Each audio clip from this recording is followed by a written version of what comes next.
I could just be high. Follow me on a quick little journey.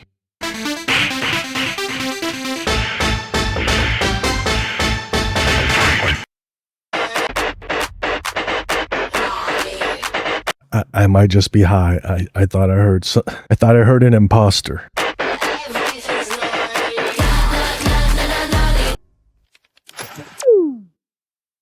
Microphone check. This is an herbal assisted ninth planet talking to you. Woke up with the headache, took some natural medicines for it. Think I feel better? Good enough to look at some content. If you disagree with the medicine, what? Is it a crime to break the law? Yeah, so KATSEYE. I saw some shorts on my recommended. Started thinking this KATSEYE group sounds mad familiar. And then I started remembering that there was like a show on Netflix. And I think this is that group. So I didn't watch the show. I don't really know too much about it. All I knew is that there was a show, and then bada bang, here's this music video, and this shit is bugging me out. They could describe everything with one single word. You know? Like Bobati, Gnarly, Tesla, Gnarly, fried chicken, Gnarly, party in the Hollywood Hills. This song, Gnarly. Oh my god, that new beat. Oh my god, is this real? What the wait, is this the medicine? Did they just do that? Oh my god, that new Okay, you know, it being in the K-pop category, I low-key was expecting something different, but I'm not like no expert in that shit. So, you know, let me know if I have some kind of misunderstanding. But when people first started trying to show me Korean music, I didn't even think it was called K-pop yet. It was like the 90s, mid-90s, late 90s. And at that period, Korean music was basically just ballads. And so the K-pop was kind of like a transition from that very ballady type vibe into mainstream pop and whatnot. There was some like side cultures as well of different genres, but yeah, no, regardless, it was pretty wholesome. It was pretty family friendly. And into my teens, people were trying to show it to me. I just wasn't the target audience at the time. And even if things were more like sexy, it was still kind of like family friendly. Like anyone could watch the music video, anyone could listen to the song, every member of the family. And then like right off the bat, like the visuals here is like, I mean, it's more akin to like what I'm used to seeing, granted, but it's just something I wasn't expecting. Or am I wrong? Did K-pop get very grown when it hasn't been that way? I also listen to EXO, and they have some pretty grown folk lyrics. The music videos, I think there could be some innuendos and whatnot, you know what I mean? As far as being like a little bit more fun like this, I think this is my first time. It's also like a really fun move too. God, is this real? Oh, we're in a session tonight. Gang, gang. Oh, we're going out tonight. Gang, gang. Oh my god, this song's so lit. Congratulations. Now you be like, gang. Gang, gang, gang, gang, gang. So is the vocals the whole way gonna have that filtered to like a radio kind of sound effect? That's interesting. I think it really works for this song. Gang.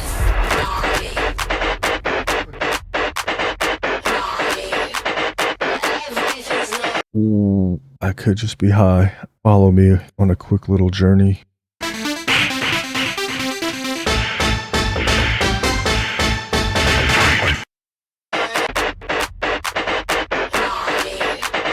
I might just be high. I thought I heard an imposter.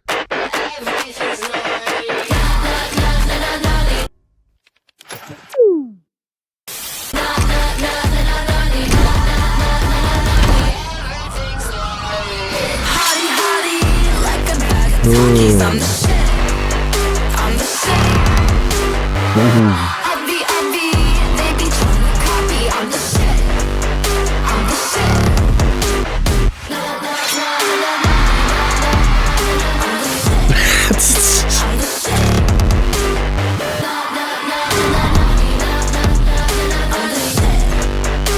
the shit. What the shit? Everything feels slightly different on the medicine. I don't know if this is the music video or if I'm like hallucinating. Fucking gnarly. Gnarly. Don't talk to me. You're gnarly. I'm not. Jealous of my mention? Yeah, the view is fucking gnarly.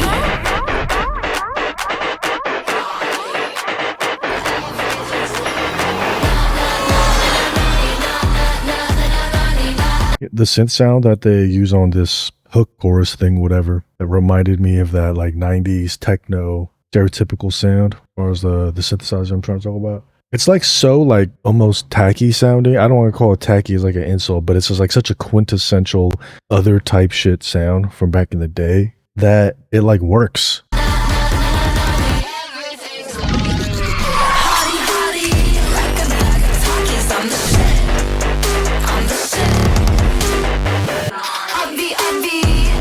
Wait, am I Please, Jesus.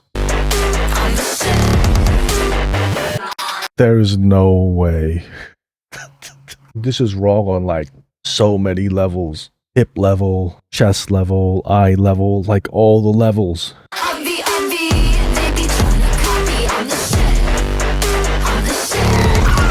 Yo, what the fuck?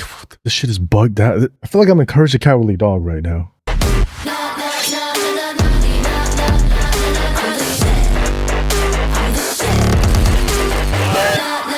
Oh my. Lord, deliver me. Everything's gnarly.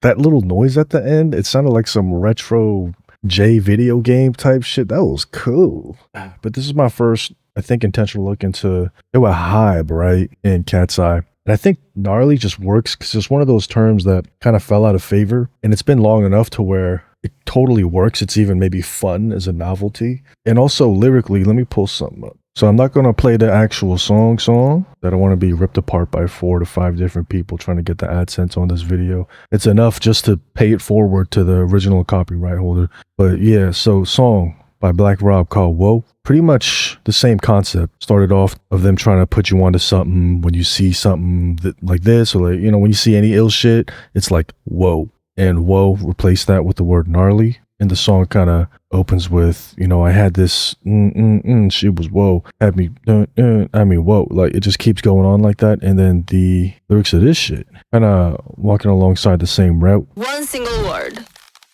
You know? It's like, it opens up with her trying to put you on game. Like Gnarly, Tesla. And the construction of the lyrics, naming off a thing and then using the catchword, gnarly or whoa or whatever it may be. And then they just go on and whoa was a dope dance track, and it's still heard pretty commonly. If you club around New York, you go to clubs that play rap music, you still hear this shit. So those are kind of the two things that came to mind. Is I hallucinated the Mortal Kombat imposter, and then I just noticed the lyrical concept being quite similar. But whoa, let me listen to this song one more time. This song. Oh my god, that new beat. What? Why? You know what that reminds me of? That Dave Chappelle joke when you just like sprinkle a little crack on it and it'll come back to life. Oh my god, is this real? Oh, we're in a session tonight. Gang, gang. Oh, we're going out tonight. Gang, gang. Oh my god, this song's so lit. Congratulations. Now you be like, gang. I love how there's like multiple shits going on the low end. Just listen to that kick bass area. Like this kick / bass sound, it like starts down the middle stereophonically, and then it spreads to the edges of your earbuds, and you hear a little like air in it. Tonight, gang, gang. Oh, we're going out tonight, gang, gang. Oh my. It's like it doesn't just decay in sound; it also decays from the inside out. That's kind of what I'm hearing, which is insane. God, this song's so lit. Congratulations. The stutter, is that the same or different sound than the kick drum they've been using? Is it like a multi-layered low end? That's what it kind of sounds like, and it sounds dope. Now you be like, gang. Yeah, like the delivery's good. The delivery of that gnarly right there. Like there's no section in here vocally that is kind of like just along for the ride. And what I mean by that is some songs, the beat is better than the vocalist. Other songs, the vocalist is better than the beat. If the beat is hot, but the vocalist is not bad, he's cool, then it's kind of just taking along for the ride of a good song, mostly driven by the beat, and it could work vice versa. Not an industry term. I might need to listen to this again when I'm off the medicine, but the hook is like, I should think it's tacky, but for some reason it's just like really working. And it probably has a lot to do with the chanting over it, sure, but the beat built around it, it just sounds so like, you know what I mean?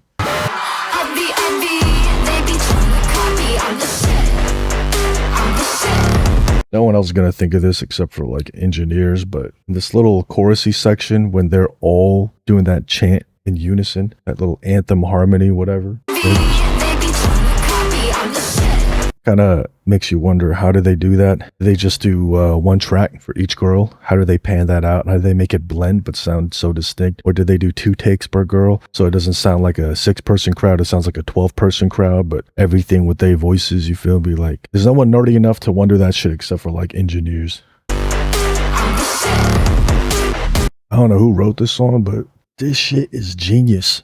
Going back to the lyrics of Black Rob's Whoa as well as this song, it's so easy to party to. It's so easy for a DJ to want to play this because it's just like built into the song to maximize the energy, to be memorable, crowd participation. You know what I'm saying? That repeated gnarly, simple, instantly recognizable, easy for drunk people in the crowd to chant along to. And the repetitiveness of it, it's less cheesy and more like communal with something. Not to mention, there's some like braggadocious shit in the verses as well, which, you know, makes you want to like big yourself up, feel good about yourself and your crew, your clan, which you would also love to party to. Also, the lyrics not like taking itself too serious. It's also like kind of goofy and absurd, like the list of shit: boba tea, Tesla, fried chicken. At least in my eye, like they do not seem like related objects.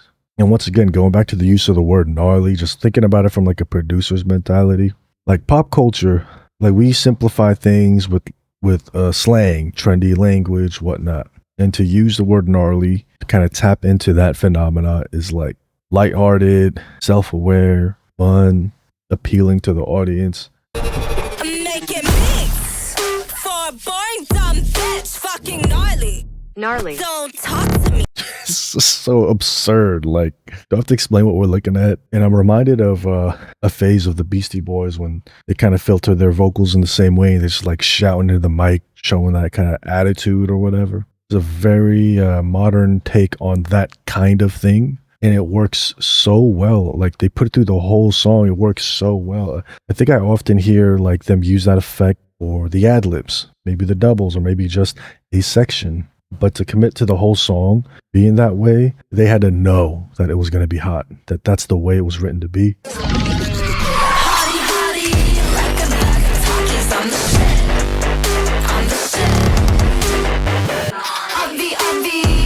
The ear candy is fucking fun too. Like, you hear that sword sound, but you hear the baby cry. Matter of fact, we're going to have to do some sleuthing. Hold on. Welcome, Earthlings, to the world of Bing. Why am I not using Google? Well, I've been really falling in love with Microsoft Edge and it defaults to Bing, and I'm just too lazy to change it. But Gnarly was written by Alice Gow Madison, Love, Jacob Kasher, Tim Randolph, and Pink Slip. Goddamn, they got the whole Avengers together. That's 1, 2, 3, 4, 5. Assuming Pink Slip is just one person. Because there was a period of time I thought the Migos was one person. Don't tell nobody that shit. Well, y'all fucking killed this shit. Here's a little round of applause.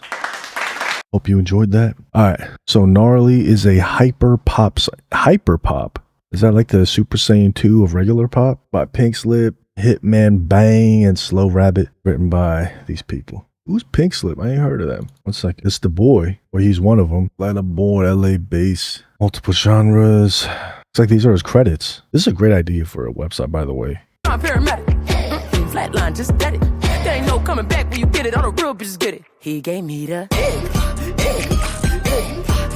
Oh, that's a good song. That's catchy too. Ooh, another banger. Alright, this is that boy. This is some good shit. With some K-pop songs, it's dope songs, but if you're honest about it, it was mostly the producer. And you could say that way. All mainstream music, or most of it anyway, one must also keep in mind there's nothing wrong with that. Mainstream song can be seen as a song crafted by a village, many people, and you got your spokesperson, the artist. I just like to remember and give credit to the other people involved: session musicians, producers, writers, the drug dealers, the academy, Jesus. However, that doesn't mean that the artists are not skilled, that they're not good. They're just in the mainstream space. They could be dope, but just not be asked to stretch all of their dopeness, because mainstream songs tend not to get too complex. They want to be easily digestible for the masses. I say that as I'm twirling my mustache and cleaning my glasses. But like I said, some artists, you could tell that they got some more. Like, they're not doing it in this song, but you could tell they got a lot of shit in that tank, and it makes you want to hear more to see what they're capable of. And I get that from this song too. I feel like the artists all actually got some shit going on there. Makes me want to hear how much they could show their ass lyrically. Oh my God, I forgot about that shit, man. There's one more like that. I'm just gonna close my eyes for 10 seconds.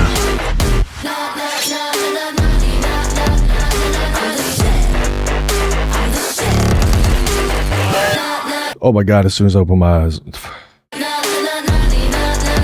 Yeah, it's dope. I definitely want to hear more out of them. Assuming that the Netflix show was not too long ago, they probably don't have a huge body of work yet, but I feel like I'm down to keep up with the journey, you know what I'm saying?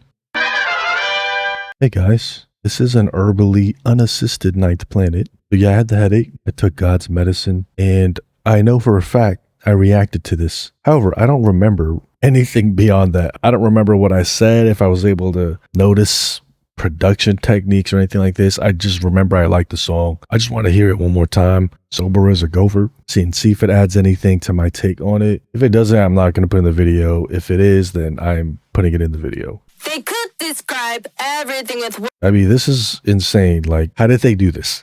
And it's not even good. It expired 2 years ago. Gnarly, Tesla, fried chicken, party to Hollywood Hills. This song. Oh my Lord. This is absurd. This is so goofy. It's like goofy and badass. Tesla. It's cool because the way that they process the vocals is similar to the texture of the entire beat, aka everything is distorted. In terms of the vocals, that means that like telephone effect, so to speak, but it doesn't sound thin. A lot of like telephone effect vocal processing back in the day used to sound a little bit smaller, like one little man standing on the stage. Like, think of some of the old Beastie Boys songs. I don't know if I probably mentioned this when I was on the lettuce, but in this song, it sounds big. It takes up space. Beefy. Fried chicken. That little call and answer type of thing. Fried chicken, got that beefy telephone effect in the middle. When they say gnarly, it's that beefy telephone effect on the edges. So even right here in this phase of the song where it's so simple, the whole beat hasn't come in yet, you're already feeling like a movement. This song is using space. Party to Hollywood Hills. This song. I feel like I'm describing this song like how Neil deGrasse Tyson would, like with physics and shit. Oh my God, that new beat. That's just like a fun ass choreo. And I feel like it's so emulatable, like when you're partying to this in the club. Tonight, gang gang. Oh, we're going out tonight, gang gang. Oh my God, this song's so. That little high-end sound. I don't know what that is. It's like a little screech. It's like a pleasant screech. Most professional mainstream songs, it's going to be very intentional that they put in some kind of a high-end sound. And it's always interesting to see what they go with, because the most generic choice you could make is strings. And generic doesn't always have to mean bad. If the song would just go with some strings, then that's what you do. In this case, they just have this really, I don't know, pleasant screech. I don't know what it is. Congratulations. Now you be like, gang.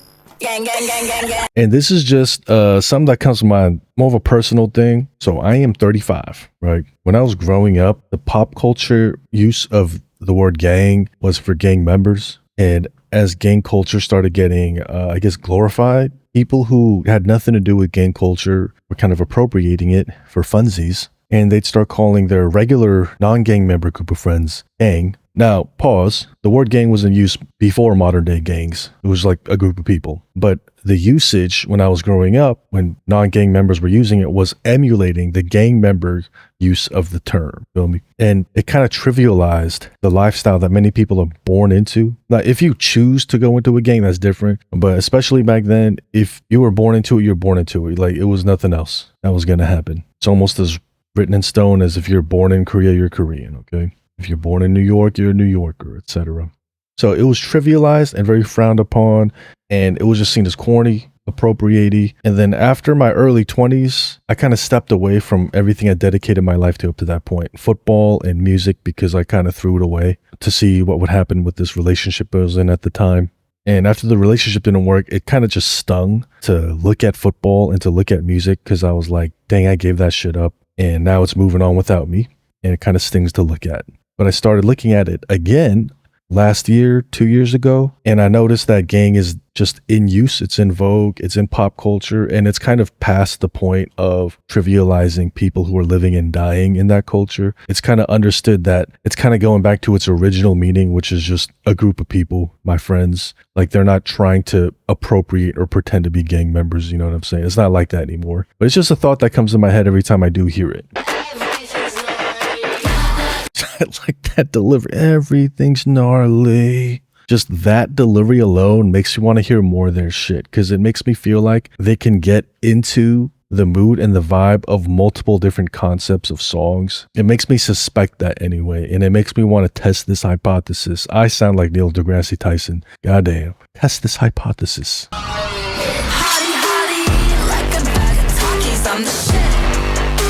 That high-end knock, boom, but distorted to fuck. Like, everything is just so distorted to fuck. I love it. I feel like this song is just working. Some songs check off the same boxes, but they just don't work for whatever reason. For me, this is really working. This is the type of song where when you didn't have a new release every 3 minutes, and if a song came out, its lifespan could be for a year or a few years. But nowadays, like, the hottest, dopest song might have a lifespan of like a week, a month, because the next new hot release that's dope, crazy, amazing is gonna take some of that attention. It's just a more saturated world in the music industry. I feel like this song, if it came out like 15, 20 years ago, whatever version this song would have been back at that time, but like this concept and delivery and execution, I felt like the lifespan would have been pretty long. It would have been a top club song choice for like many years. Her delivery is really on point. Like, she's coming with hard energy, but how easily it sounds like she's executing it, once again, gives me a hypothesis that she's capable of many different kinds of delivery. That's Mr. Dr. Ninth Planet to you, MD, attorney at law. It's fucking gnarly. Gnarly. Don't talk to me. What the fuck? This shit. What is this shit? What is happening? When you're first coming out with your group or in your solo phase, I feel like it's good practice to come out with a song that really bigs yourself up or bigs the group up. And in the lyrics of this song, there's a lot of things that are along that vein. Avi, they be trying to copy I'm the shit. I mean, they're talking about their group, but there's also lyrics for whoever's singing along to it to feel about themselves. And like I said, for me, it works. I don't know how other people feel about that Like Jenny song. I like Jenny. I'm one of the people that's a huge fan of Jenny, and I want her to succeed. Well, I don't say I'm a huge fan. I'm a big fan. I'm just going to bring it down one notch. I'm a big fan of Jenny. But that Like Jenny song, I felt like was trying to big herself up, make a statement, make an entrance. And it was ticking all the boxes that you would need to tick. But I thought it was catchy, but it didn't really work for me as far as creating that aura, mystique, persona in my perception of her, so to speak. Maybe that was just me, though. You can tell me if you think I'm wrong, but yeah, this shit was crazy. Oh, you can see that she's about to plant the evidence any moment. That's so funny. It has a cool effect too. And one thing that I realized in the meantime, in between time, are positions, so to speak. That there's positions in groups like dance, something, leader, something, the maknae, and there's a position called visual. So I was like, there's no way. How long has this been going on? Because in groups, like in Western music, it's usually not that like, what's the word? Really not that like bureaucratic structure type shit to it. I mean, it's probably just like for funsies, and each one has their own strength. And there are some groups that I really like, but it's not like each member had a role that filled every role. Like sometimes there's groups where it's a couple of them that are great lyricists. It's one of them that has a great voice, and like none of them are good dancers. None of them are producers. None of them are necessarily visuals. It's just like some close friends who make music together, I guess. It's like, so like, it reminds me of like a sports roster, the quarterback, the long snapper, the D tackles. So it's like it's a new concept for me because I never remembered positions in like music groups, unless it was like guitarist, drummer, shit like that, of course. But also I've only been listening to K-pop for about a year and some change. as far as intentionally speaking. And it makes sense. It definitely makes sense. But the thing that is going to take me a little bit longer to understand is the role of visual. Like, is that someone you just look at? So are you saying like they're not good at anything, but they're pretty? Or they're just as good at everything, but they're just the prettiest? But then isn't beauty like subjective? Because like, I could tell you right now from this frame, her face is insane. She's a cutie. I can't really see her face that much. She's got a beauty to her. She's really pretty. I feel like out of all these faces, this girl's face could model like fashion and commercial modeling, but it's not like model beauty is a superior beauty to other beauties. I feel like at the same level of beautiful as like her and whoever this is, maybe, you know what I'm saying? Like, it's just beautiful in different ways. I don't think there's like a hierarchy to beauty. So maybe because I think of beauty in that way, where there's many forms of beauty, that having someone designated as the most objectively visual is like kind of more of a, I don't know, maybe it's just supposed to be a fun concept than anything else. I'm sure I'll understand it more and more the more that I expose myself to K-pop and its norms. Like, another thing that I saw was the term comeback. I heard this song being referred to as a comeback, but I'm thinking like, didn't they just release something last year? Why is it called a comeback? And then someone said, because they haven't done shit for a year, and then this is their new release. And I'm like, that's called a comeback now? Because a comeback was like, you made it to a certain level, and then like your next release, and then the release after that just wasn't hitting. You're like falling off the wagon, and then finally you chart again. You're all over the place. You're getting all these deals. You're getting all these sponsorships, and you made your comeback. But if it's like someone made a release and then someone made another release just a year later, like that's just their next release. Or if it's like a album, then it's like their sophomore album. You know what I mean? But it seems like a term that's pretty normalized. It's like pretty regular. I don't know if it's like an everywhere thing or a K-pop thing. But that's another thing that I gotta like understand. You know what I mean? And I think these terms they just kind of add to the fun of it. And it helps the fans get more involved, and it creates like expectations, things to be excited about, to look forward to and whatnot. But like, I was gone from the music industry for like 10 years or so, and at least in the K-pop world, it seems pretty different than what I heard people enjoying and listening to like in 2010 type area. But I don't know. I wasn't like hardcore into it at that time. Maybe they had all these terms back then too. But yeah, anyway, yeah, this song was hot. Definitely want to see more from them. Anyway, don't forget that you could turn a bad day good and a good day better. Remember to be nice to yourself today. Slay your dragons, you feel me? Be present. Don't forget to master.